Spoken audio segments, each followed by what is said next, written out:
사무엘하 18장 1절로 18절. 대롱대롱 내 머리가 나무에 매달렸다. 나무에 매달린 나의 최고의 가치, 나의 최고의 가치와 은사와 능력으로 나는 저주 아래 있는 자가 되었다. 압살롬의 머리카락, 온 이스라엘 가운데 압살롬같이 아름다움으로 크게 칭찬받는 자가 없었으니 그는 발바닥부터 정수리까지 흠이 없음이라. 그의 머리털을 깎을 때에 그것을 달아본즉 그의 머리털이 왕의 저울로 200세겔이었더라. 압살롬의 머리카락이 그 나뭇가지에 걸려 나뭇가지에 매달린 채 아직 살아있는 압살롬의 심장을 찔렀다. 사무엘하 14장 25절로 26절, 사무엘하 18장. 삼손의 머리카락, 내 머리카락이 밀리면 내 힘이 내게서 떠나고 나는 약해져서 다른 사람과 같으리라 하니라. 머리털 7가닥을 밀고 괴롭게 하여본즉 그의 힘이 없어졌더라.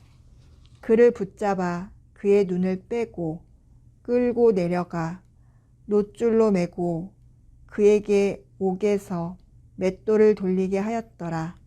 사사기 16장 17절. 신명기 21장 23절.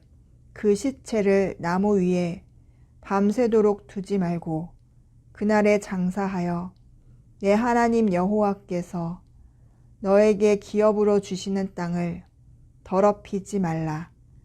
나무에 달린 자는 하나님께 저주를 받았음이니라. 여호수아 10장 26절. 그 후에 여호수아가 그 왕들을 쳐 죽여 5 나무에 매달고 저녁까지 나무에 달린 채로 두었습니다. 에스더 7장 10절. 모르드게를 매달려고 한 나무에 하만을 매달았으니 왕의 노가 그치니라. 갈라디아서 3장 13절. 그리스도께서 우리를 위하여 저주를 받은 바 되사 율법의 저주에서 우리를 속량하셨으니 기록된 바 나무에 달린 자마다 저주 아래에 있는 자라 하였음이라. 베드로전서 2장 24절. 친히 나무에 달려 자신의 몸으로 우리 죄들을 지셨습니다.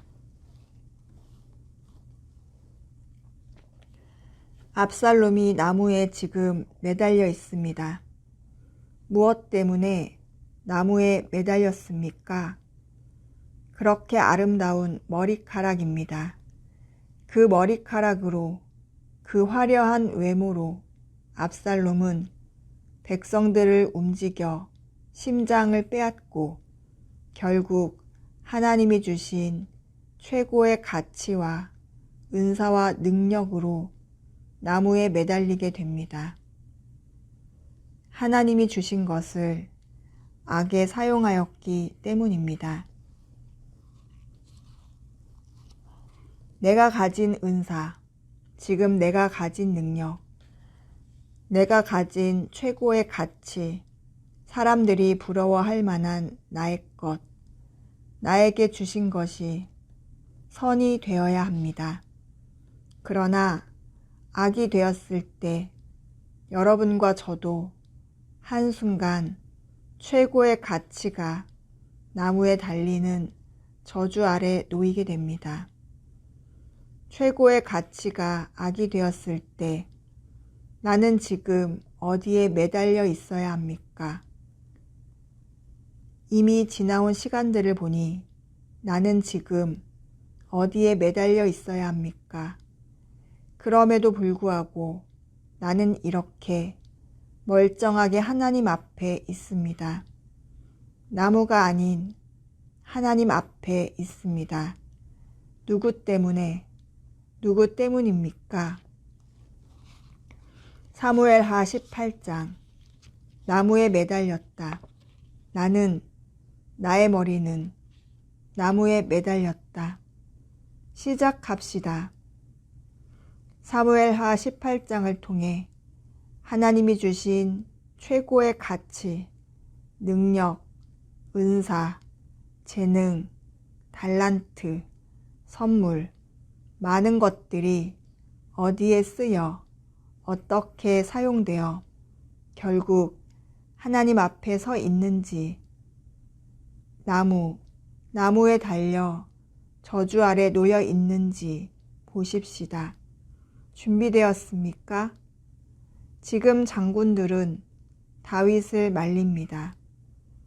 왕이 함께 나가다가 왕이 싸우다가 죽으면 안 됩니다. 라고 말리고 있습니다.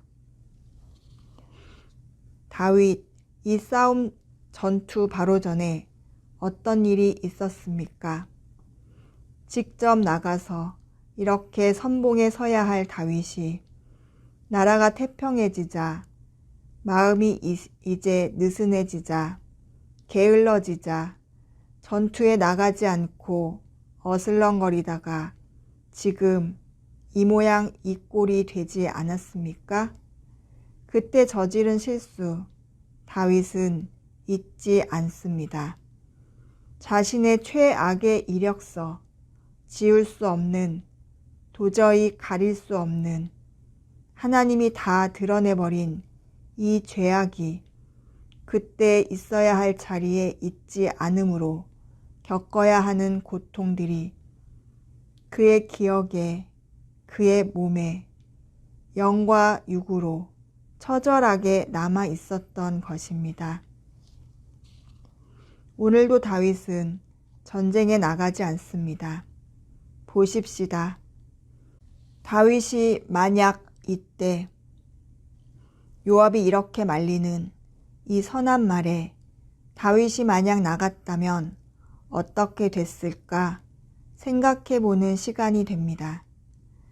다윗은 이때 사람의 말을 듣는 것보다는 하나님께 물었어야 합니다. 다윗은 항상 하나님께 물을 때와 잠깐 놓치고 자신의 뜻대로 사람의 목소리에 귀를 기울일 때 두 갈래길이 눈앞에 놓이게 됩니다. 다윗은 어렸을 때부터 사람에게 인정받지 못한 상처가 있습니다. 아버지가 형제들이 막내라고 그 가족사는 정확히 기록되어 있지 않으나 사무엘이 기름 부음 예식을 치를 때에도 아버지는 다윗을 부르지 않고 목동으로 그냥 양이나 치게 그 잔칫날에 다윗을 부르지 않았습니다. 나중에 사무엘이 불러라 하니 불렀습니다. 얼마나 다윗의 마음에 인정받지 못한, 사랑받지 못한, 사람에게 사랑받지 못한 자, 인정받지 못한 자로 어린 시절부터 마음에 상처가 있겠습니까? 그것이 또 압살롬도 아버지에게 인정받지 못하고 그 마음을 빼앗겼기에 누군가의 마음을 찾아다니며 얼마나 악한 일을 합니까? 사람의 인정을 받지 못하면 사람에게 의지하는 것이 악한 자들의, 악한 영들의 계략입니다. 오늘도 다윗은 하나님한테 물었어야 하는데 이 장군들, 사람을 믿고 같이 도망 온 장군들 말을 믿고 그래, 나는 여기 있을 테니 너희들끼리 갔다 와라 하고 하나님께 묻지 않고 이 일을 선택합니다. 이 선택으로 인해 다윗은 고통, 고난의 시간이 시작됩니다. 5절입니다. 왕은 요압과 아비새와 이때에게 나를 생각해서도 어린 압살롬을 너그럽게 대하여라 하고 부탁하였다. 이때 모든 병사들도 다윗이 말하는 소리를 다 들었다.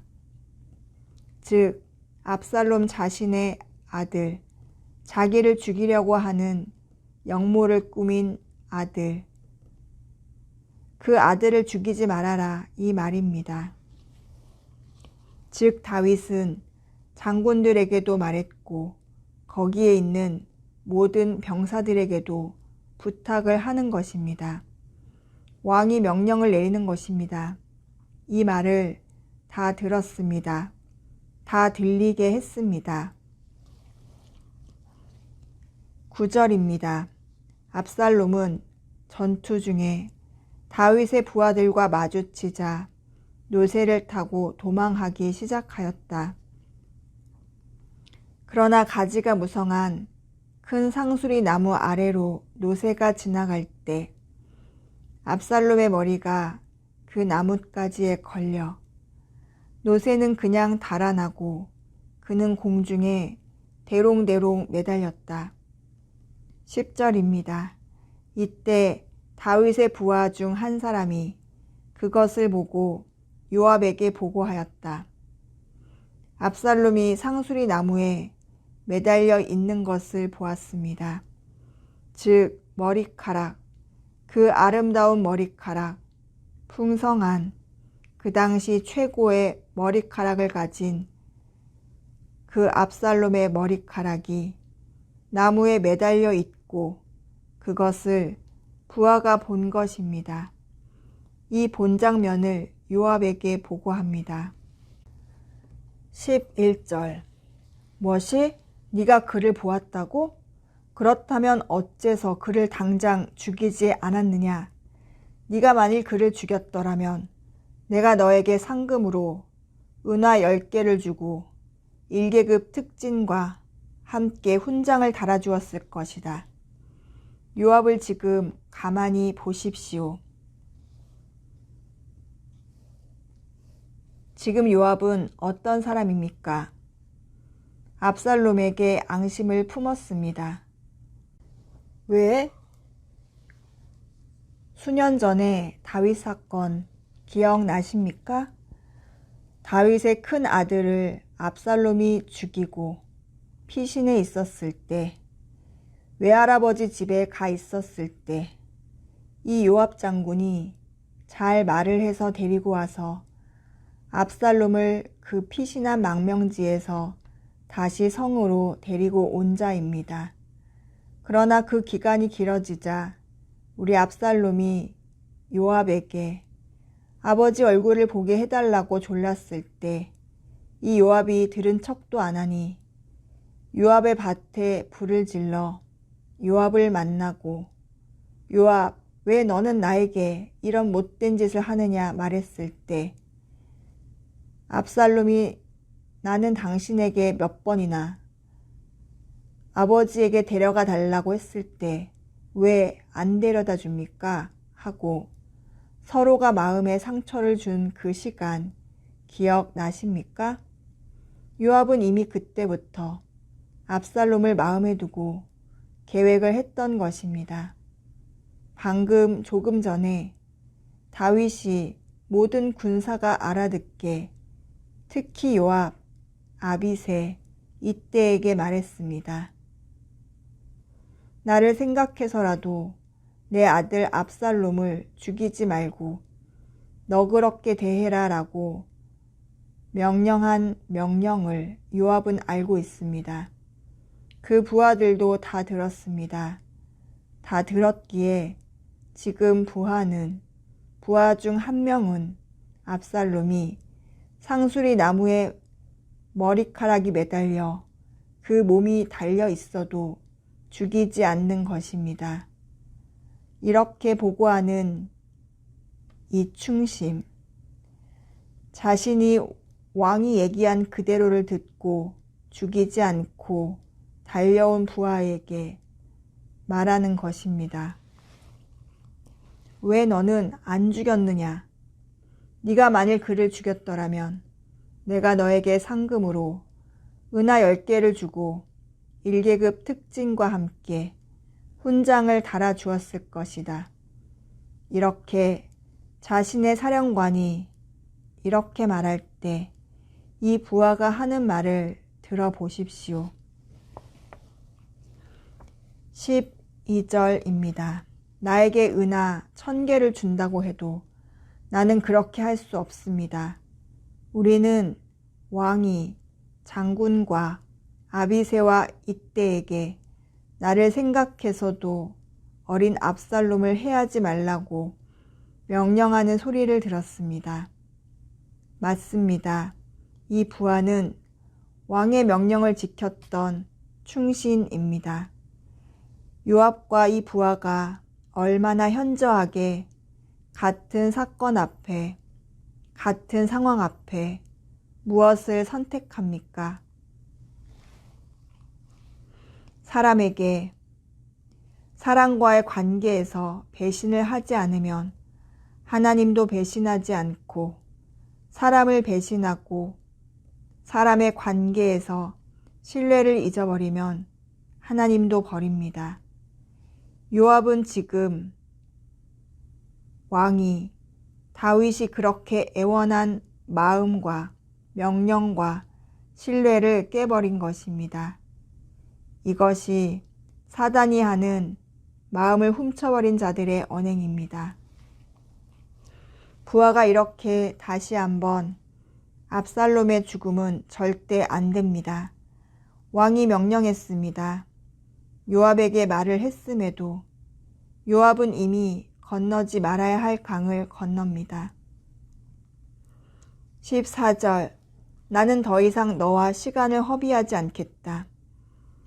그러고서 요압은 단창 3개를 가지고 가서 나뭇가지에 매달린 채 아직 살아있는 압살롬의 심장을 찔렀다. 결국 사람들의 마음을 도적질했던 압살롬, 그 압살롬의 심장, 마음은 또 다른 사람, 그에게 빼앗깁니다. 이것이 사단들의 계략입니다. 죽이고 죽고 빼앗고 빼앗기고 끝도 없는 전쟁, 게임이 시작된 것입니다. 왜 아까 부하 한 명은 같은 왕의 명령에 그대로 왕의 명령대로 움직였으나 왜 같은 사건 앞에 부하 10명은 압살롬을 죽입니까? 나는 요압의 부하 1명 그쪽에 서 있습니까?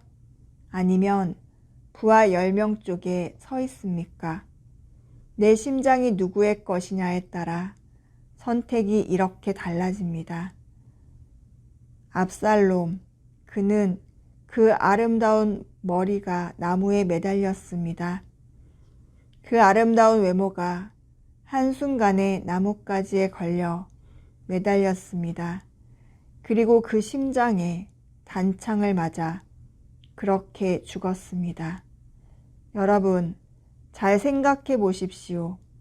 이 성경 말씀이 의미하는 것을 잘 생각해 보십시오. 요압이 심장을 찔러 죽였습니다. 마음을 찔러 죽인 것입니다. 압살롬은 오랜 시간 동안 심장, 마음을 빼앗긴 자였습니다. 누구에게? 사단에게. 잠시 잠깐 사단은 생각을 통해 우리 심장으로 들어옵니다. 우리 마음으로 들어온다는 것입니다. 그 마음을 통해 모든 것을 움직입니다.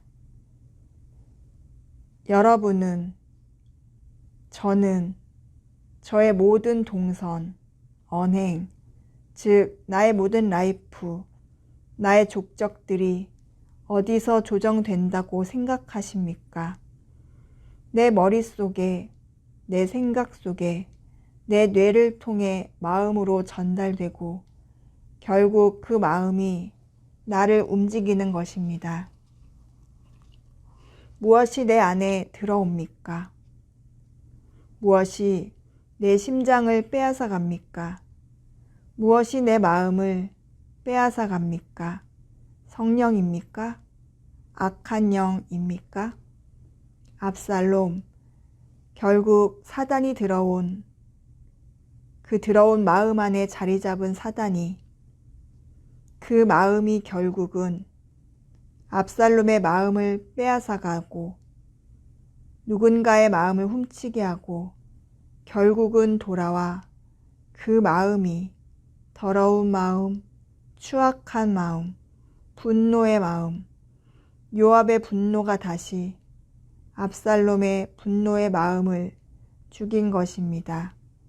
이 연쇄작용, 이 사단의 게임이 보여지십니까?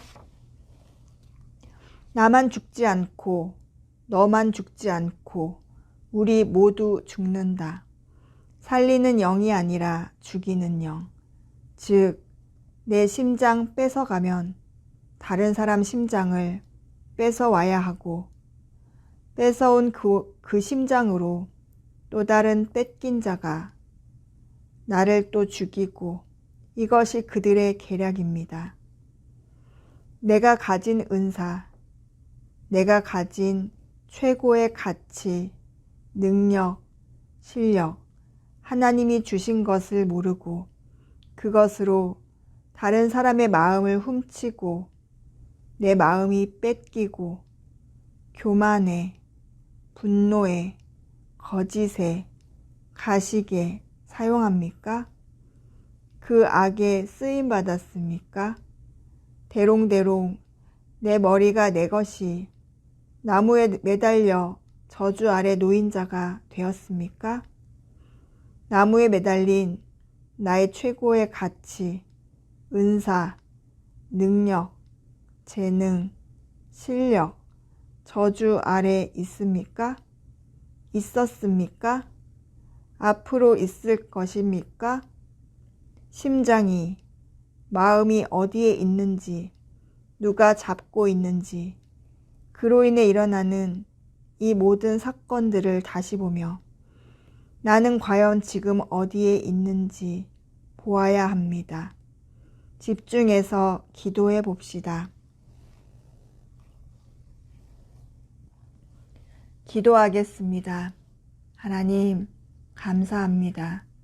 오늘도 사무엘하 18장 속에 우리의 영이 말씀 앞에 섰습니다. 성경 66권, 하나님의 마음과 목적과 뜻과 계획이 그 안에 한 명 한 명 모두를 통해 우리에게 보여주십니다. 압살롬, 다윗, 요압, 한 명의 부하, 10명의 부하, 많은 사람들이 스쳐 지나갑니다. 지난 시간까지 사무엘 상하, 오늘까지 많은 사람들이 우리의 눈앞에 지나갔습니다. 그저 보고 소설책 읽듯이 영화 한 편 보듯이 우연에 어떤 사건으로 보듯이 하지 않았습니다. 결국 그 한 명 한 명이 나였고 그 한 명 한 명의 선과 악을 보며 내가 그때 했던 것들, 그들도 선과 악을 선택하는 그 순간 그 유혹엔 달콤하고 화려하고 최상의 것으로 보였으나 결국 그것이 선이 아닌 악으로 사용되어질 때 얼마나 많은 고통과 고난과 대가와 아픔이 인생 전반에 영향력을 끼치고 있다는 것을 보았습니다.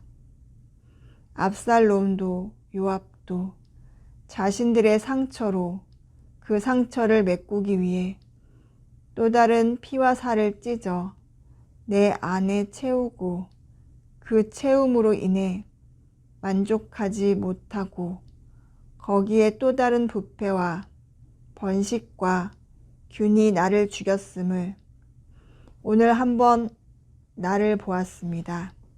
주님, 우리가 또 다른 압살롬입니다. 또 다른 요압입니다. 아버지가 주신 최고의 선물, 나무에 매달려 죽지 않게 하시고 저주받은 자 아래 놓지 않게 하시려고 아버지가 나 대신, 우리 대신 최고의 나쁜 것, 나무에 매달려 죽는 것, 저주 아래 놓인 자를 우리가 되지 않게 하시려고 아버지께서 대신 나를 위해 돌아가셨음을 나는 이 땅에 살고 있음에도 누리고 있음에도 최고의 은사를 받고 사용하라고 예수님이 친히 십자가에 매달려 저주 아래 놓였음에도 그 최고의 것, 그 최고의 가치, 은사, 능력을 또다시 악으로 사용하여 예수님을 십자가에 매달려 버린 것은 아닌지 돌아보았습니다. 오늘부터 다시 우리는 내가 가진 최고의 것, 이 최고의 최상의 가치, 은사와 능력과 실력과 아름다운 마음을 선이 되게 하겠습니다. 하나님 나라와 의가 가장 중요한 선임을 압니다. 영혼 구원, 이 선한 일에 우리를 사용하여 주시옵소서. 나무에 대롱대롱 매달리는 자, 그 저주 아래 놓이지 않도록 나에게 주신 이 최고의 가치를, 능력을, 실력을 선으로 사용하여 주시옵소서. 이렇게 간구하는 심장으로 입술이 아닌 심장의 고백, 마음의 고백으로 철저한 회개로 하나님 앞에 다시 한번 간절히 구합니다. 너는 누구냐? 너는 누구였느냐? 이제 너는 누구일 것이냐? 누구로 살아갈 것이냐? 나무에 대롱대롱 매달렸었느냐? 아니면 십자가에 돌아가신 예수님의 그 은혜, 그 사랑의 그 십자가, 심장 안에 넣어준 자이냐? 누구냐?